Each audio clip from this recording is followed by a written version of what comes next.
Smith. Hi. My name is Janel. I'm going to be your nurse today. How are you feeling? Oh, not too bad. Just, pregnant and my ankles are huge. I'm wondering if we can kind of discuss that a little bit, see how I can get that fixed up because they are not good looking.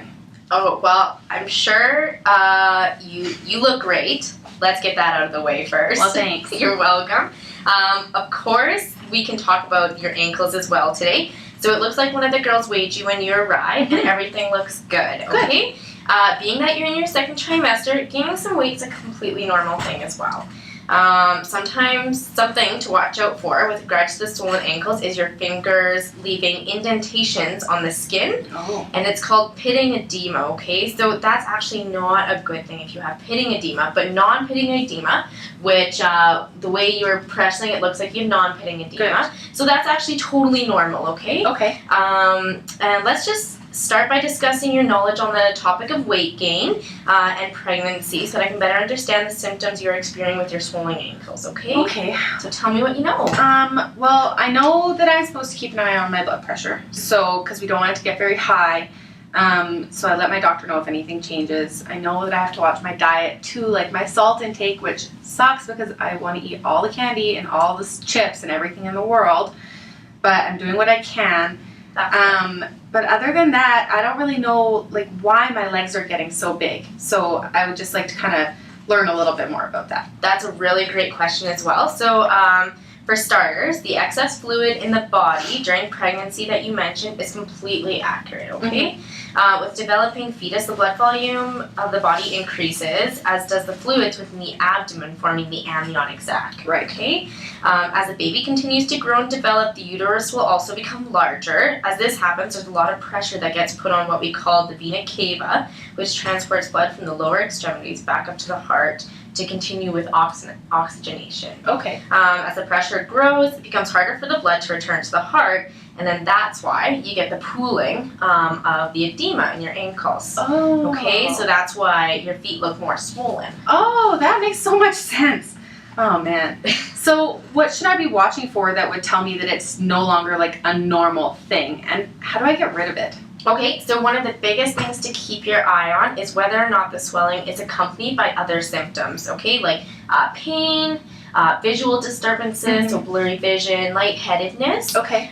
From other previous visits, we can see that your blood pressure has been totally normal. The girls checked it today as well, and it looked like it was good, so there's no concern there. Great. Should these changes occur, especially with your blood pressure, if it elevates at all or you feel those symptoms, come in right away. Okay, perfect. So it's only really been a minor inconvenience so far. I haven't been feeling pain or anything, so that's sounding like everything's kind of normal, right? Yeah. So in that case, how can I make it stop, or just, I want my shoes to fit and they're just not fitting, it's not comfortable. How can I fix it? Well, stay off those heels first of all. No 5 inches, okay? Oh, Flat only. So there's a few different ways to manage these symptoms. Firstly, ankle edema can be aggravated by prolonged standing, sitting, poor posture, really, really tight clothing, or hot weather, okay? It's a good idea to get up, walk around every 10 to 15 minutes, grab some water, have a bathroom break, keep that blood flow going, okay? This will also alleviate some pressure in your lower limbs. Wearing loose-fitting clothes, and even doing small circular motions with your feet, which I can teach you. Okay. And then also avoiding laying on your back. It's ideal if you lay on your sides only when you're elevating your feet, or just to relieve some pressure, okay? Okay. This is because of the veins we discussed earlier, that will put pressure on the vena cava. Right. Okay. Okay. Could you show me how to do some of those foot exercises? I'm sure I kind of figured it out, but I want to make sure that I don't No, it's always great to know. aggressive. So what I'll get you to do is I'll just get you to put your feet out for me, okay? Okay. Oh, careful with that big old baby. Woo! Okay, Getting close. It's nice. Don't mind me, my fingers might be a little bit cold, okay? So good circular motion, we'll just go around like this, okay? Okay. Perfect, and then we would do the same with the other foot. And then at the same time, if you could wiggle your toes, that also helps with getting the blood So going. circulating and wiggling kind of. Circulating and wiggling, okay? And then excellent. go one way, go back the other way, and that just helps relieve some pressure in your ankles here, okay? That's awesome. Perfect. Another great way to do it is if you can get some pillows underneath your head, and if you have just a flat wall, you can put your legs up against the wall, okay? Okay. And that will help just really decrease the Like pressure. right up against the wall? Like right up against the wall. Okay. Yeah, if you can manage that, okay? Okay. And try to keep it as high as possible. Awesome. Oh, Okay. that sounds great.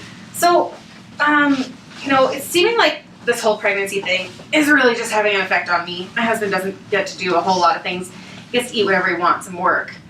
I don't. Those So, are husbands. how can I get him to be a little bit more involved to help, you know, especially with, you know, I want my ankles and things to look nice. I want to look good. How can I get him to help me out a little Well, bit? you're not the first person that's come to me with these issues. So a really great thing is you get a couple free foot massages out of this pregnancy, okay? Awesome. So just get them to massage those feet. And then another great way to have that time to relax is get your husband to cook you a nice meal and everything, okay? Low sodium, of course. If you can, while he's cooking dinner for you, just maybe fill up a nice warm basin of water. Okay. Soak your feet in there for a couple of minutes, and that will also reduce the pressure, okay? Awesome. That's fantastic. Great. Well, I think that cleared up quite a bit of stuff for me. You're very helpful. Great. Do you have any other questions for me? I don't think so. I feel pretty good about it. Okay, so what I'm going to get you to do then is we've gone over quite a bit of stuff today. So what I'll get you to do is just kind of explain to me what you've learned from this, and let's just make sure we're on the same page. Well, the first thing I know I'm going to do, the biggest thing I took away from that is a foot massage. Of course. Like, I'm definitely going to get a foot massage out of Use this. those up. Just to help with the venous return from my lower legs. I'm also going to watch for any, like, visual disturbances, like if I get blurry vision or if I get pain in my legs. Also watching that the swelling doesn't get too high up in the legs as well. And then I can let my doctor know if I have any changes so that we can look into those to see if they're anything too severe or something to be concerned about. Perfect. I'm also planning on resting a little bit more, having my feet elevated, and when I am up and about, walking, doing some steps, and doing those circular motions with my ankles like you talked about. Does that sound like I kind of Wonderful. covered it? That sounds like you have a full understanding of the edema. And the best part is, with ankle edema, it does tend to go away right after the baby is born. So within the first week, you'll notice all that pressure decrease out of those ankles, okay? And you can go back to wearing your stilettos. Oh, that's wonderful. Thank you so much. And so do you have any other questions for me then? I don't think so. I think that we can just kind of finish up with the rest of the assessment today and we're good to go. Perfect. Right on. Well, thank you for all your information. It's been super helpful. I feel a lot more comfortable knowing that this is all normal and that I can take steps to make it, you know, reduce a little bit. And I just can't wait to have this baby. All right, Miss Smith. Take it easy, okay? Thank you very much.